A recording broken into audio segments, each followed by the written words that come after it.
पाकिस्तान में ये औरतों के ऊपर जुल्म करने वाले नूर मुकद्दम से हम ये इस बात को उठा रहे हैं। ये है कि जो स्टैटिस्टिक्स बताते हैं कि पाकिस्तान दुनिया के 10 सबसे डेंजरस कंट्रीज में से एक है ख़वातीन के लिए। अब उसमें और मुसलमानों में तो आपको पता है 4-5 से पहले वो कहते हैं तौबा तौबा, 4-5 से पहले कैसे रुक गए? तो हाँ, ज्यादा हो सकते हैं, कम नहीं हो सकते।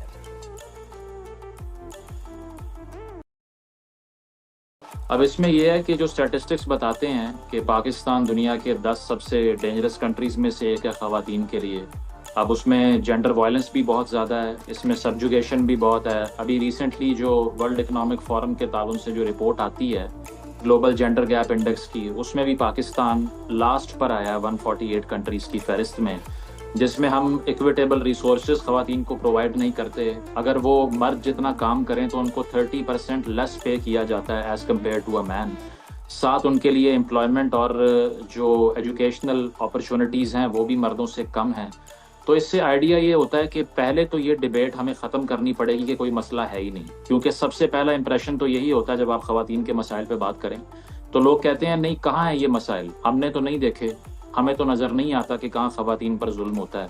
तो उनके लिए सबसे पहले तो ये बताना उन लोगों को ज़रूरी है कि ये फैक्ट है, ये ओपिनियन नहीं है, कि पाकिस्तान का जो एक आलमी स्टैंड पॉइंट जो पाकिस्तान का है इस हवाले से वो आपके सामने है। ये स्टैटिस्टिक्स अपनी ज़बान खुद बोल रहे हैं, हमें कुछ कहने की ज़रूरत नहीं है।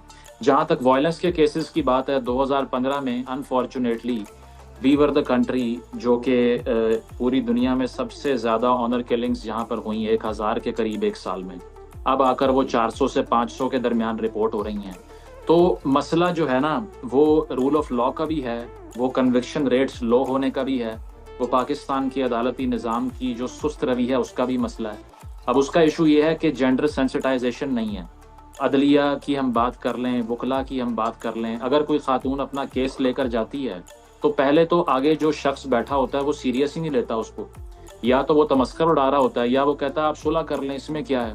या अगर कोई खातून ये रिपोर्ट करे कि उसके खिलाफ वायलेंस हुआ है, किसी ने एसिड फेंक दिया है, ये चीज़ें की हैं, तो आगे से सवाल यही होता है कि आपका भी कोई कसूर होगा या फिर आपका कोई जान पहचान वाला या बॉयफ्रेंड हो सकता है आपका। तो इस तरह के एब्सर्ड रिमार्क सुनने को मिलते हैं। वजह यह है कि जिन लोगों ने इंसाफ दिलवाना है ख़वातीन को वो ट्रेंड ही नहीं है उनके इश्यूज़ को लेके। तो एक तो जो जेंडर वायलेंस है या अनफॉर्चुनेटली जो रेप के वाक़यात हैं उसका कन्विक्शन रेट 3 से 4% है सिर्फ पाकिस्तान में। अगर एक जो क्रिमिनल ऑफेंडर है, जो कल्परेट है, उसको मालूम है कि मेरा बच निकलने का चांस 96% है, तो उसको क्या ही मसला होगा इस मुल्क में ऐसा क्राइम करके, कुछ भी नहीं। तो इसका हल ये है कि कन्विक्शन रेट्स को बढ़ाएं सबसे पहले।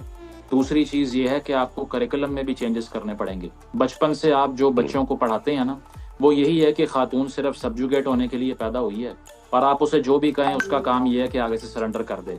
ना उसकी कोई ऑटोनॉमी होती है, ना सेल्फ इस्टीम होती है। तो इन सारी चीज़ों को रिवर्स करने के लिए एक तो नई जनरेशन के दिमागों को क्लेंस करना पड़ेगा री एजुकेशन से।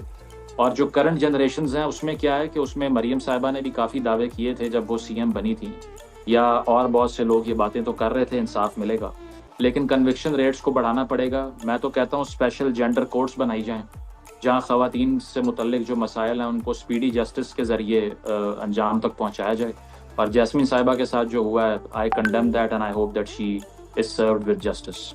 बट एक क्विक वर्ड देखें, एक औरतों का एहतसाब सेल है, आपको पता ही है, ओम्बड्स पर्सन है औरतों के लिए, और मैंने देखा कि वहाँ पे कशमाला तारिक जो थी वो चेयरपर्सन थी, एंड लाइक इट और नॉट, हिंदुस्तान में मेजॉरिटी के साथ वो हो रहा है जो पाकिस्तान में माइनॉरिटी के साथ हो रहा है। यानी यहाँ पे भी कहानी कुछ अजीब सी है। पाकिस्तान में जो लोग माइनॉरिटी में है, यानी कम तादाद में है, कमजोर हैं, वो लोग जो है वो एक तरह से उनके कन्वर्ट करवाए जा रहा है, कभी मियाँ मिट्ठू कभी कोई। और हिंदुस्तान जहाँ पे मेजॉरिटी हिंदूज की है और वहां पर वहां की माइनॉरिटी जो है वो उनको कन्वर्ट करवा रही है। मतलब ये तो कुछ अजीब सा ही घोटाला है जो मेरी समझ से तो बाहर है। लेकिन बहरहाल इसका रीजन यही है कि आप लोग, यानी कि मैं हिंदुस्तानियों से बात कर रही हूँ, आप लोग जो है वो अपने इर्द गिर्द देखते नहीं है। आप लोग चीज को, वो जो हमारे यहाँ कहते हैं, जैसे मुझे अभी फ्लू हो रहा था मैं टिश्यू यूज कर, अभी मैं मेडिसिन ले लूंगी क्योंकि ये फ्लू है।